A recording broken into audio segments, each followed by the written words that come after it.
느부갓네살 왕이 꿈을 꾸게 돼요. 이 꿈이 일반적인 꿈이 아니라는 것을 깨닫게 되죠. 그래서 나라에 있는 지혜자들을 다 모았단 말이에요. 근데 왕이 꿈을 해석해달라고 요청은 하는데 그 꿈이 무엇이었는지를 전혀 안 알려주고 해석하라고 하는 거예요. 지혜자들이 당황한 거죠. 이 꿈을 어떻게 해석할 수 있겠어요? 그래서 이 꿈은 도저히 그 누구도 해석할 수 없습니다 라고 얘기를 하니 왕이 화가 난 거예요. 굉장히 화가 나서 나라에 있는 모든 지혜자들을 다 죽여버리라고 얘기하는 거예요.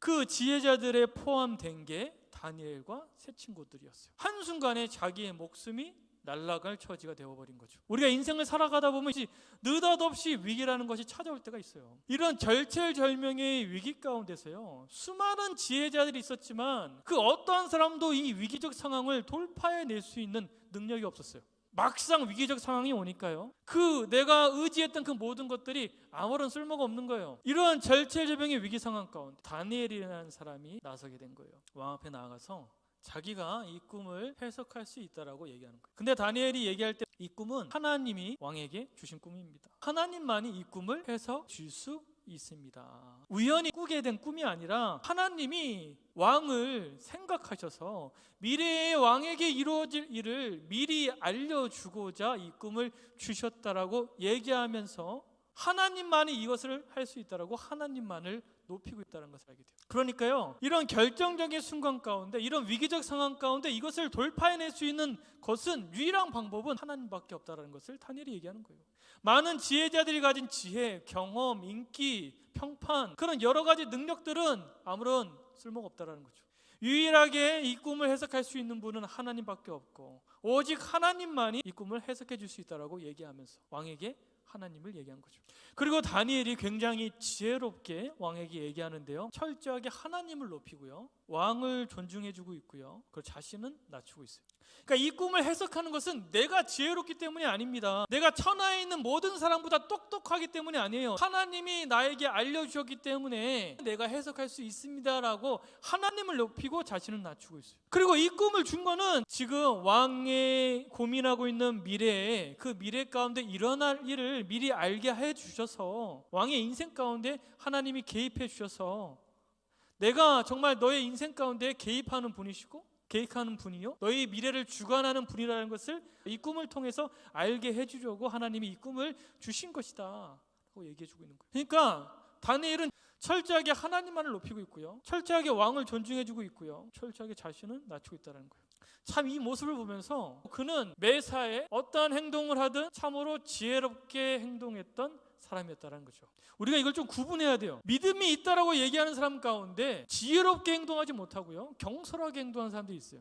그들이 가진 믿음은 무모한 믿음이에요. 그리고 경솔의 행동이에요. 어떻게 보면 굉장히 믿음이 좋아 보입니다. 하나님만을 의지하는 것 같아요. 근데 그렇지 않다는 것을 우리가 알게 돼요. 우리 삶에도 그런 모습이 있어요. 하나님이 어떻게든 해결해 주겠지, 하나님이 어떻게든 책임져 주겠지, 믿음이 굉장히 좋은 것 같지만 나의 삶의 모든 것들을 그냥 하나님 앞에 맡기는 것처럼 보이지만 하나님이 정말 책임져 주는 인생이라면 그의 삶이 그럴 수는 없는 거예요. 그의 선택이 그럴 수가 없죠. 그의 행동이 그럴 수가 없어요. 그의 입술의 고백이 그럴 수가 없어요. 거짓말하고 있는 것이요, 위선이라는 거죠. 말로는 의지한다고 하지만 실상은 마치 부적처럼, 마치 마법을 기대하듯이 하나님이 어떻게든 알아서 해결해 주겠지, 내 할 일마저도 내가 마땅히 순종하고 구별하고 나아가야 될 내 삶의 영역마저도 내려놓은 채 그냥 내가 하고 싶은 대로 살아가는 그러한 경솔히 행동하는 그리스도인들도 많다는 거죠.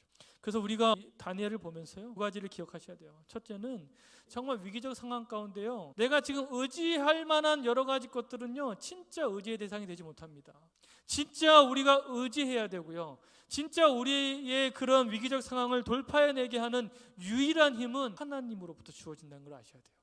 수많은 지혜자들이 있었고 수많은 사람들이 있었지만 이 상황을 해결할 수 있는 유일한 사람은 하나님으로부터 능력을 부여받은, 하나님 앞에 쓰임받는, 하나님 손에 붙잡힘 받은 다니엘이었단 말이에요. 또 하나, 그러한 내가 능력이 있고 그러한 믿음이 있다고 해도 우리는 항상 그러한 것들을 지혜롭게 행동해야 된단 말이에요. 우리는요, 하나님께 받은 그 꿈을 해석할 수 있는 달란트, 장점, 능력, 그 은사를 참으로 지혜롭게 행동했잖아요. 위기적 상황이라고 얘기하잖아요. 이런 절체절명의 위기적 상황 가운데 정말로 이 상황을 돌파해낼 수 있는 것은요, 우리 하나님의 사람들을 통해서 돌파해내게 되는 거예요. 정말 많은 이들이 다니엘의 한 사람을 통해서 수많은 지혜자들이 건짐을 받고 구원받은 것처럼, 그들의 목숨이 건져진 것처럼, 바로 오늘 이 시대의 그리스도인인 우리들을 통해서 정말 수많은 사람들이 살아나고 그들의 인생이 바뀌게 되어지고 그들의 하나님을 만나게 되어지고 하나님을 알게 되어지는 그러한 일들이 있길 바랍니다.